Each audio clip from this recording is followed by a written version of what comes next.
deconstructed these walls and I found out. Welcome to the Deconstructionists. I'm your host, John Williamson, and this week we have a returning guest that I'm very excited about. I welcome back Dr. Dominic Crossan. Dr. Crossan is one of the foremost New Testament scholars alive today and a historian of early Christianity. His research has focused on the historical Jesus, the theology of non-canonical gospels, and the application of postmodern hermeneutical approaches to the Bible. We talk all about his latest book, Paul the Pharisee, A Vision Beyond the Violence of Civilization. If you're not super familiar with him, though, I'll give you a little bit about him, but also recommend you go back and listen to our first interview with him. But Dr. Crossan was trained at Stonebridge Seminary and ordained as a priest back in 1957. He later returned to Ireland, where he earned his Doctor of Divinity degree in 1959 at St. Patrick's College, Maynooth, the Irish National Seminary. He then completed 2 more years of study in biblical languages at the Pontifical Biblical Institute in Rome. He was a great podcast guest the first time. He is absolutely brilliant and a wealth of information, and we really get into it in this interview, too. So I think you're going to love it. So let's get to it. Here's Dominic Crossan. We built a church on certainty that fears everything again. All right. Welcome to welcome back to the Deconstructionist Podcast. Dominic Crossan, thank you so much for coming back on the show. Always a pleasure and an honor. Thank you, John. Absolutely. Well, you've got a new book out, and I was kind of laughing to myself as I picked it up, because the last time you were on, I asked a question about the authority of Paul and why the Western Church put such a heavy emphasis on what Paul has to say. And then you wrote a book about it. So just for you, John, just for you. Hey, I appreciate it. I'll take that. But tell folks a little bit about, obviously your last work about Easter was an absolutely beautiful book filled with lots of pictures and photos of the different frescoes and things that you encountered. And the two kind of fed into one another. So tell folks a little bit about what inspired you to write this particular book. Oh, and thank you very much, because it really flows out of that last one. And the basis for it is, don't think of me sitting in a study just thinking. In the year 2000, Sarah and myself were invited by Mary Anna Marcus Borg to come co-leaders annual pilgrimage throughout Turkey in search of Paul. Honestly, I was interested in Paul as part of the historical Jesus. I wasn't shifting. I thought, what Paul had to say about Jesus reflected on Jesus. And if he had betrayed Jesus, I wanted to know it. Anyway, so we started going to Turkey every year. And honestly, with 40 people watching them and ourselves locate Paul in the ruins of the Roman Empire and not in the debates of the Reformation. A different Paul, honestly. I watched it happen. Marcus said to me one time, "Are we getting better at this?" And I said, "No, we're not getting better at it." People see Paul differently when they're looking at these giant stones tumbled by an earthquake. And they're also thinking about America, So that's the first thing. Now, the second thing that was important for me is we were in Turkey. And obviously that's the Byzantine world, the Eastern Roman Empire, we call the Byzantine Roman Empire. That's just to confuse people. It's the Eastern Roman Empire. The West has quietly disappeared. The East has gone on for 1,000 years. So we ended up going into Byzantine churches. It's simply they were there, and it would have been a cultural crime to bypass Cappadocia and say, well, Paul was never here, so we keep going. And of course, we stopped and we went into these magnificent many Byzantine churches carved inside the tufa. And what we began to see was people could look around them and see all the scenes from the life of Christ, and you recognize them all the way up to the crucifixion.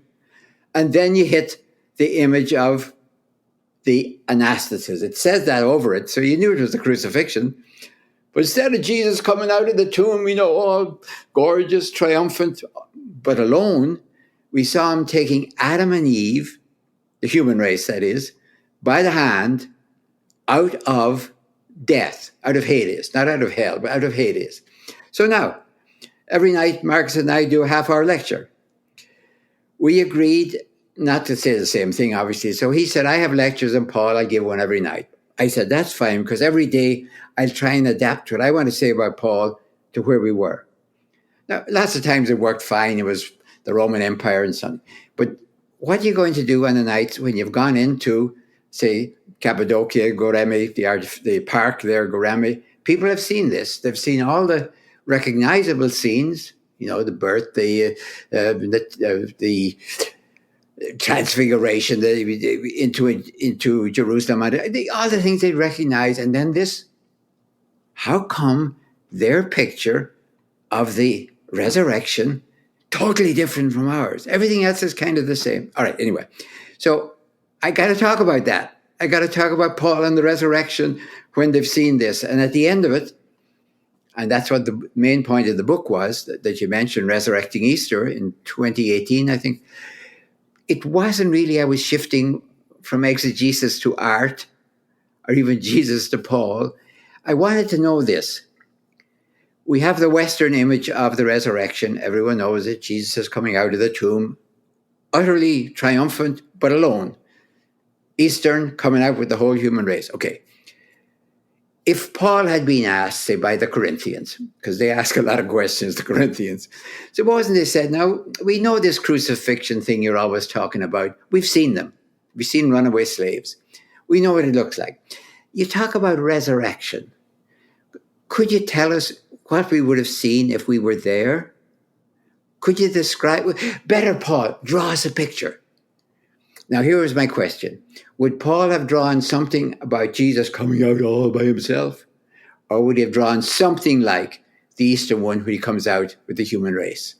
So that was a question that was there for me in 2018. And that's really the genesis of this book, to look at Paul and try and see if I could answer those questions. Yeah, absolutely fascinating. And that was one of the most interesting things about that book, was the fact that we have we have a split in two different directions in terms of the way that both art and just the theology, sort of understood the resurrection. And so getting into sort of how we understand it and using the sources and the materials that we have, you talk about the term matrix or context and how it and as it relates to how we understand the Bible. Explain that a little bit. What do you mean by matrix, and then the three sort of matrices that you discussed? Okay. And John, I really don't want people to think that matrixing is some brand new, weird type of scholarly term. It's a common sense term. Here's what was going on. We talk about text and context. Of course we do.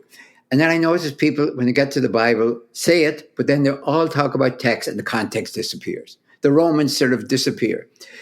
They talk about background and foreground. Sounds right. But then background disappears and it's all foreground. So I was looking for some word that wouldn't let you split it.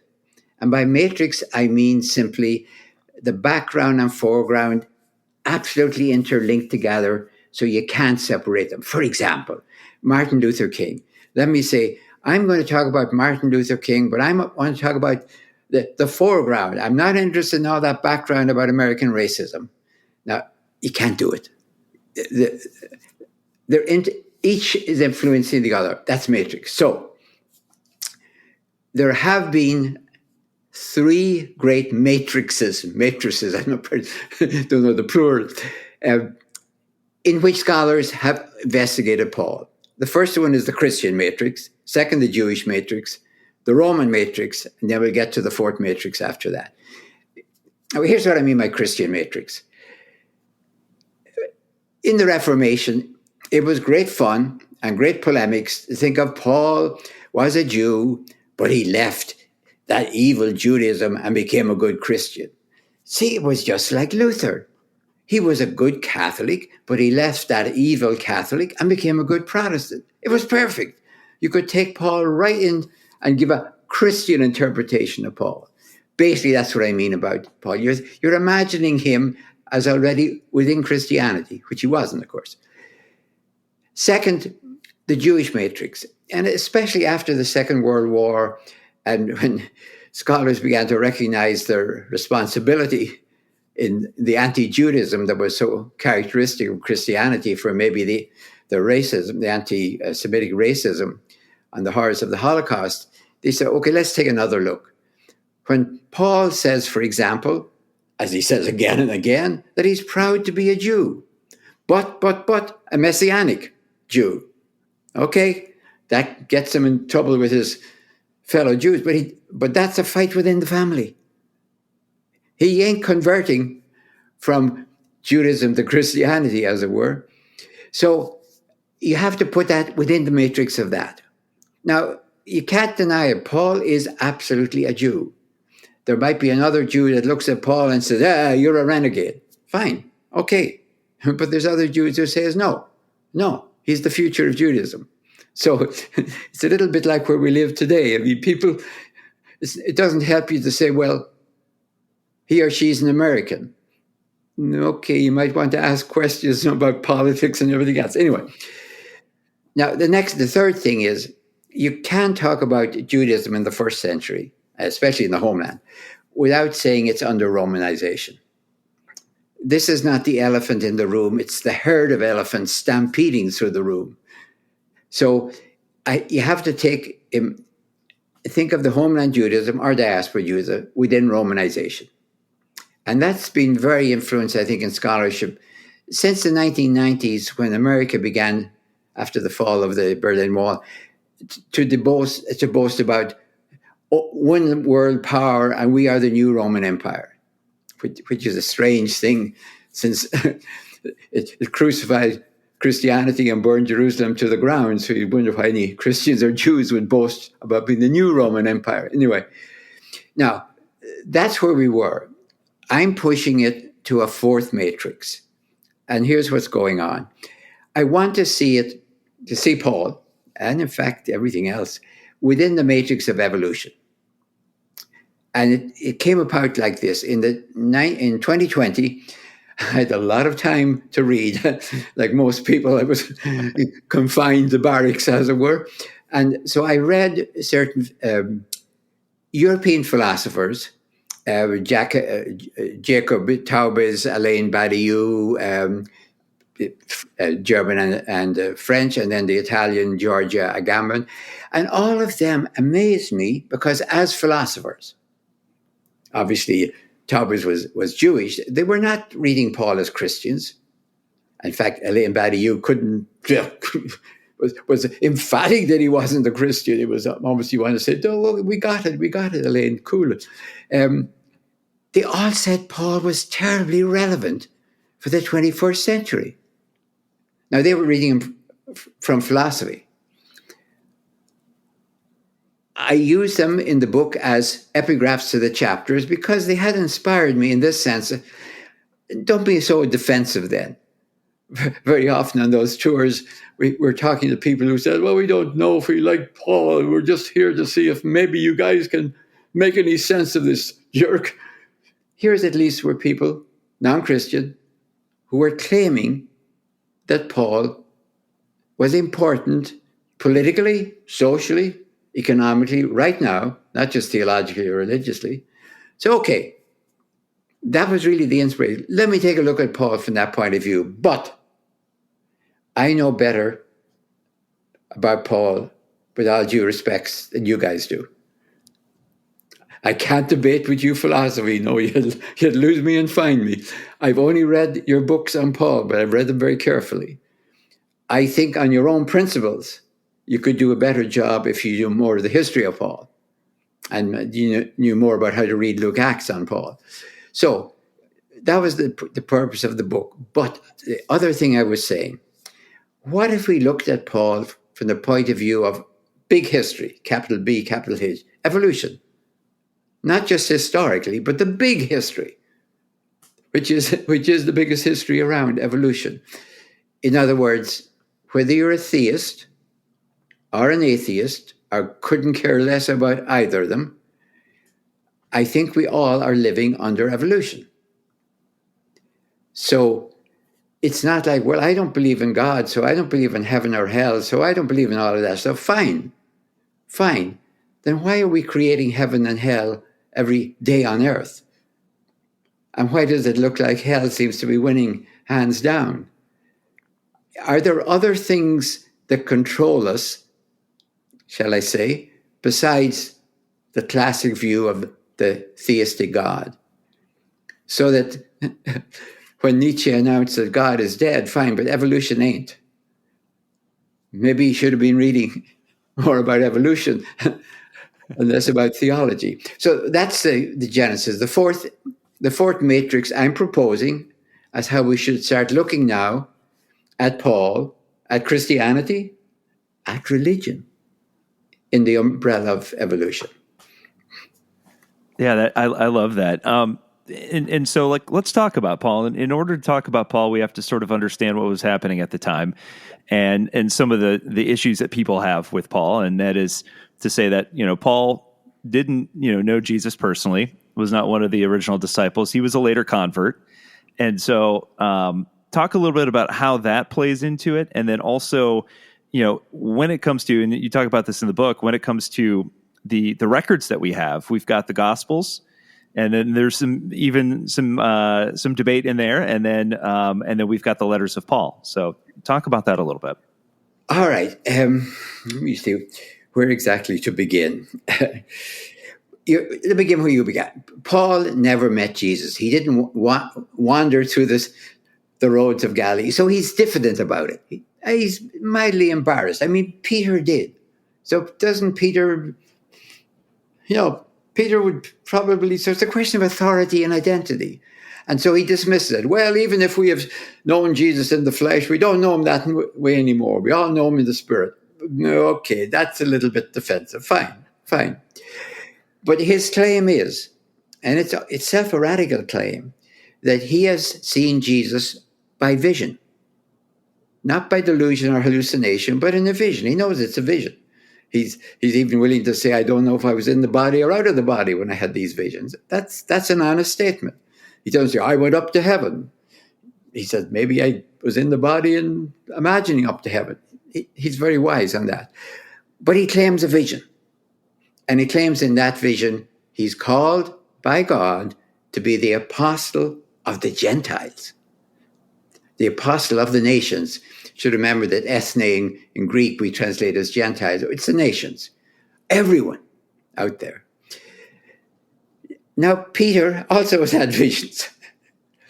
So part of the fight moving into the source in Luke Acts, and I always say Luke Acts because I think of it as a 2-volume work that was designed and written and published, if you want to use that word, as a unity. It took 2 scrolls. That's why it's the Latin word for scroll is volumen. It gives us our word volume. So it's Luke Acts is nothing extraordinary. It's like if I proposed to my editors a 1,000-page book. I know what they'd say. But if they accepted it, they would not give me a 1,000-page book. It'd be too costly. They'd give me 2 volumes. And I could run it then page 1 to 500, page 501 to 1,000. Well, that's all that's going on. It's not mysterious. It's just the mechanics of publication. So I look at Luke Acts. And what I notice in Acts especially is that Luke, let me still use that as the author just for convenience. This author really is considering Peter as much more important than Paul. Now, of course, Paul takes up half the book. You say, oh, well, he must be more important. Watch, though. Almost everything that happens important to Paul, like a miraculous escape from prison, raising of a dead person, debating with a magician, happened to Peter first. And even this apostle of the Gentiles, well, that happens to Peter in chapter 10 and 11, and again in chapter 15. He's announced as the one who brought in the Gentiles. Who's in charge? So the joke I ask is, who's afraid of the big bad Paul? And I answer it most of the New Testament. Because you have letters that are kind of trying to control Paul, the ones written after his death. You have Acts trying to control Paul. He's kind of like explosive. So you have to understand, I've absolute respect for Luke Acts. I don't think he's making mistakes. He knows exactly what he's doing. And I think it's a he, so I'm going to use that. But think of it at the beginning of the 2nd century. the beginning of the 2nd century. In the 90s, we have Josephus. In the beginning of the 2nd century, we have Tacitus, Jew and Roman historians. And they have their little story about who these Christians are. And they're using that term, the followers of a Christ. Well, he started a movement over there in Judea. We had to execute him. And doggone it, they're still around. Now, along comes the counter story, or we might say controlling the narrative. That's what Luke is going to do. It's a giant apologia pro vita Christiana. We're not the bad, evil followers of a crucified person, which is a little bit embarrassing, you know. If I was a neutral Roman, I never heard them and say, who are these guys, Christians? Say, oh, we crucified their founder, Christ. Oh, they must be a bad crowd then. Let's crucify them too. So Luke writes a magnificent story, which is the first great step towards Constantine. He really gets it right, whether we like it or not. He says the future is not Jewish Christianity, like Paul would hope, but Roman Christianity. And yes, he's right. See, 100 years later, or 200 years later, Constantine's going to look around and say, one emperor, one empire, one new capital, one religion, makes sense. So Luke imagines the future and starts the process. Now, that's where you have to understand that Paul is just a component in this story. That's what Luke is interested in. And you must read him like that, with Luke's intention. Yeah, that is interesting. You do talk about that in the book as well, as the division between the two and the result of dividing the two into two separate sort of texts. Because as you say in the book, you know, it takes away from some of, maybe I'm reading into this, but it feels like you're saying it takes away from some of the authority of, of one of the volumes versus, had they kept the two together in one. Yeah, and we have... Luke is the best storyteller in the New Testament after Jesus the paraboler. You know, we still talk about on the road to Damascus, or Damascus experience. It's a cliche. Like prodigal son or good Samaritan have become cliche phrases. But the trouble is we have to remember that Jesus tells parables, and parables are fictions. They're stories you can't forget, but they didn't happen. Now, be very careful when you read Luke. It's almost impossible to forget his story about the road to Damascus. It really is, because if you're having somebody who's converting from being, say, a persecutor to a supporter, wouldn't it be great to have it happen on a road when he's going from one place to the other? So the road kind of is a great metaphor for you're changing your mind as it's magnificent. It's magnificent theater. Now, I don't criticize him for that. I criticize Luke for what happens on the road. If he wanted to say Paul's revelation, which Paul mentions in Galatians, almost in passing, happened on the road to Damascus, fine. And some theatrics, that's fine. That's poetic license. But Paul is blinded on the road. That means he cannot see Jesus. And for Paul, his whole integrity, authority, equality even with Peter, is that I have seen the Lord. That's what he says. Not I have heard him. I have seen him. And even the hearing doesn't work, because Paul says, who are you? Who are you, Lord? He doesn't get it. In a way, he doesn't get it until he is brought in and baptized.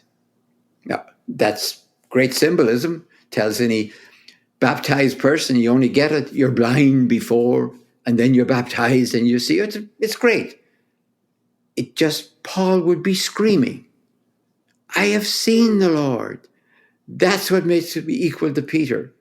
Yeah, I didn't go around Galilee, but I have seen the Lord.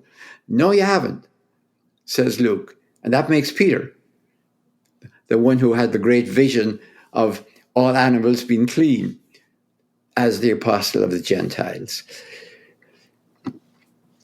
That's so interesting because I think that modern day Christians would probably not have considered the fact that there was sort of this kind of push and pull, in the early days of Christianity after Jesus' crucifixion.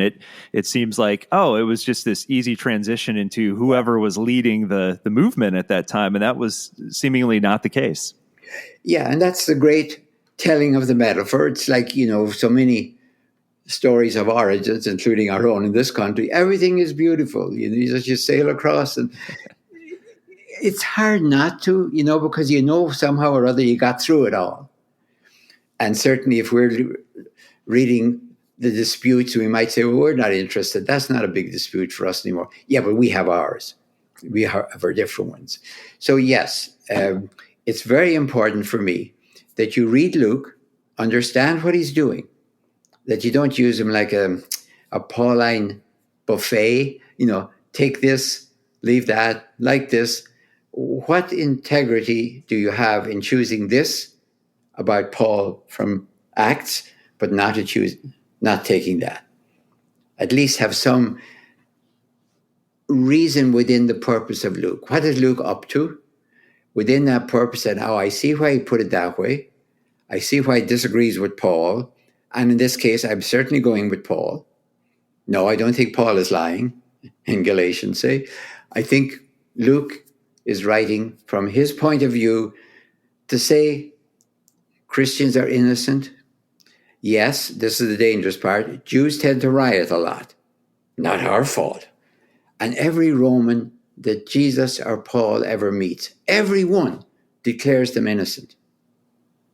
Wow, it's a perfect storm of innocence.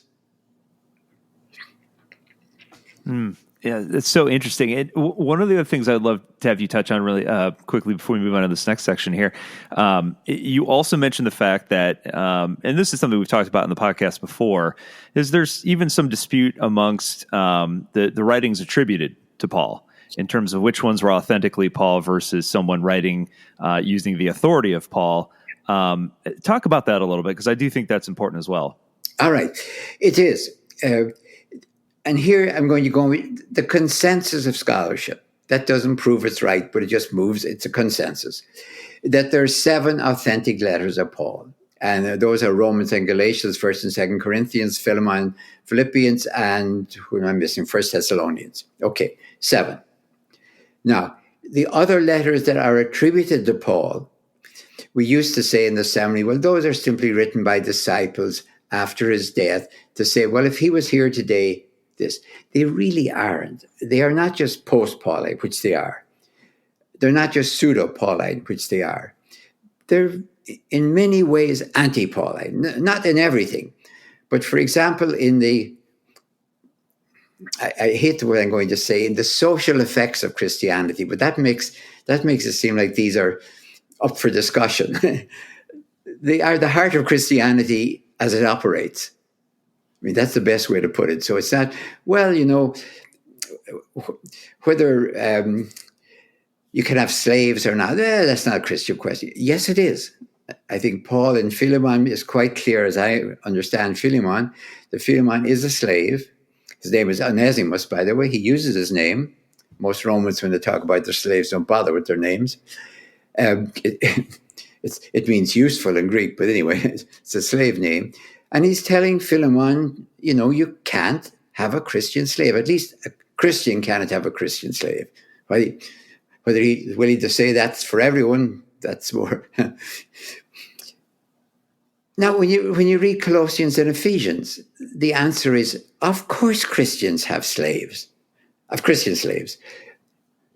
But they should be kind to their slaves. And slaves should be obedient. And by the way, the same goes for husbands and wives. Husbands should rule their wives. And wives, and it should be kind to them, of course. And wives should obey. This would be exactly what a Roman paterfamilias would say. Yes, I should be kind to my slaves. Yes, I should love my wife. They should obey. So, in a way, what they're doing is they're dragging Paul, kicking and screaming, back into Romanization. And if you say, well, their theology is fine, of course, their theology is fine, but theology is about how you run the world. It's not just about me and everything else out there, systemic stuff. That's fine. That's somebody else. That's politics. No. Jesus was talking about God's rule for the world. We call it the kingdom of God. Rome had their kingdom. So the letters, for example, 2 Thessalonians, Colossians, and Ephesians are the first stage in de-radicalization of Paul and re-Romanization. And I would say Timothy and Titus are the next step even more, because at least in Colossians and Ephesians, Paul speaks to slaves and masters. He addresses them. He tells them their mutual obligations, even if we're not impressed by them as being kind and being obedient. But in Timothy and Titus, he simply talks to the owners. Tell slaves, or husbands, tell your wives to be quiet, to be silent. And the last great step within the New Testament now for the de-radicalization of Paul is the Acts of the Apostles. He's not even at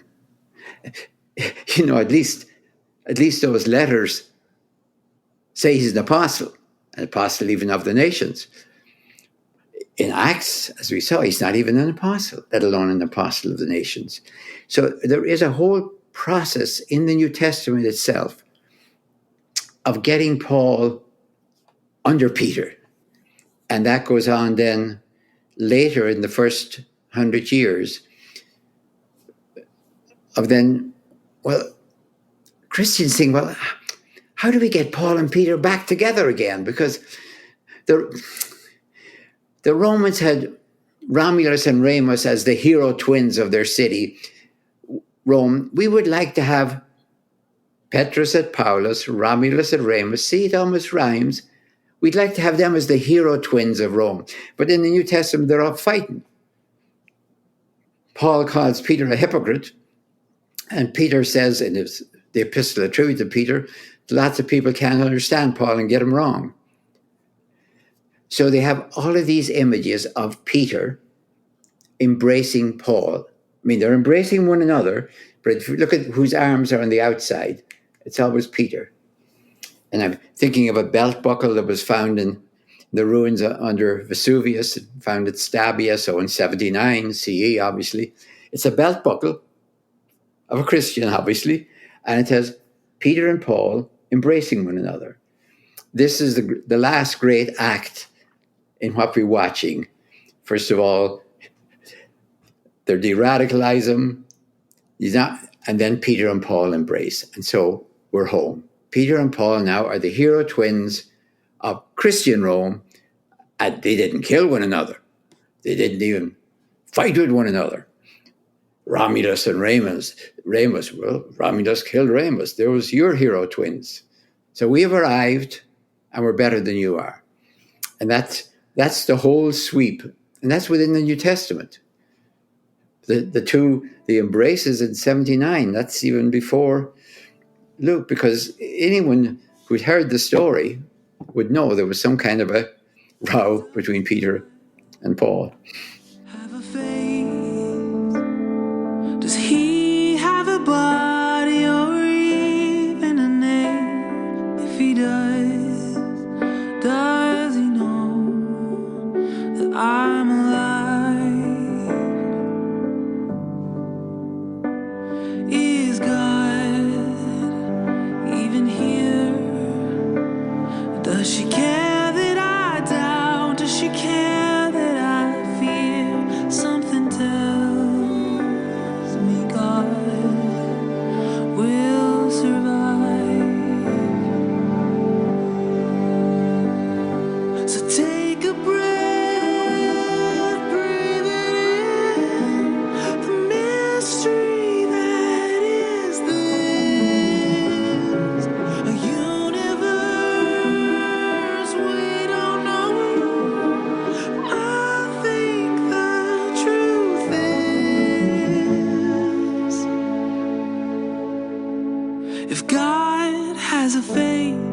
his face must look like yours.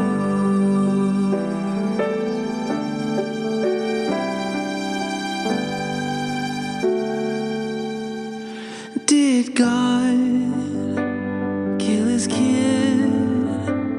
Did he have to have blood before he would forgive?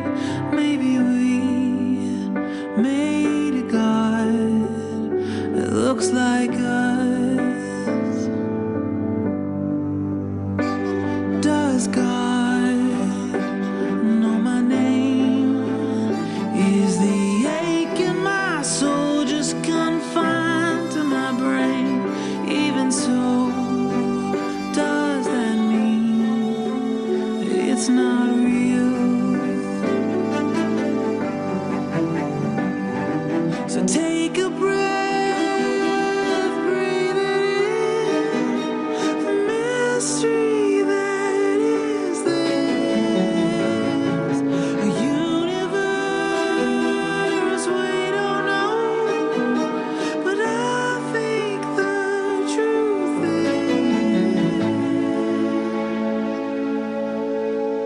is, if God has a face, her face must look like yours.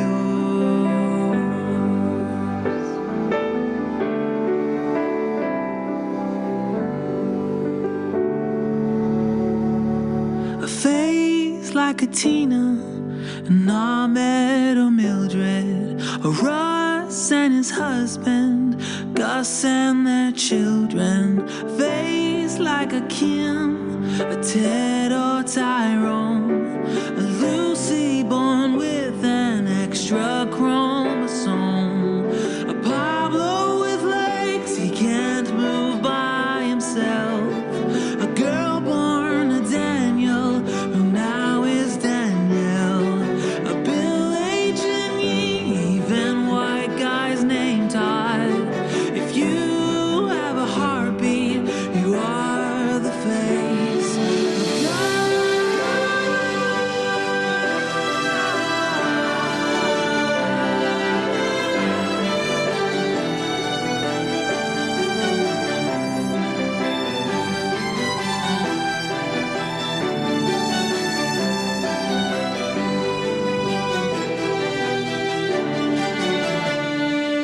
So take a breath, breathe it in, the mystery that is this, a universe we don't know, but I think the truth is,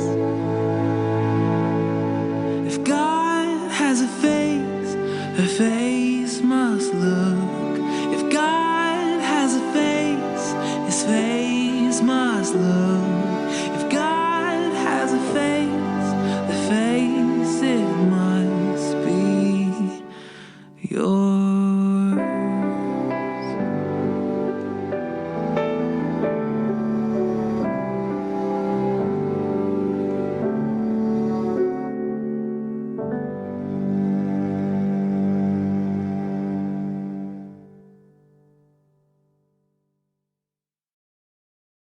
%88 of the work week is spent communicating, so it's important your team does it well.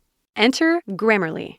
Grammarly's AI helps teams communicate clearly the first time. It shows you how to make words resonate with your audience, helps with brainstorming, and lets you instantly create and revise drafts in just one click. Join over 70,000 teams and 30 million people who use Grammarly to move work forward. Go to Grammarly.com/enterprise to learn more. Grammarly. Enterprise-ready AI.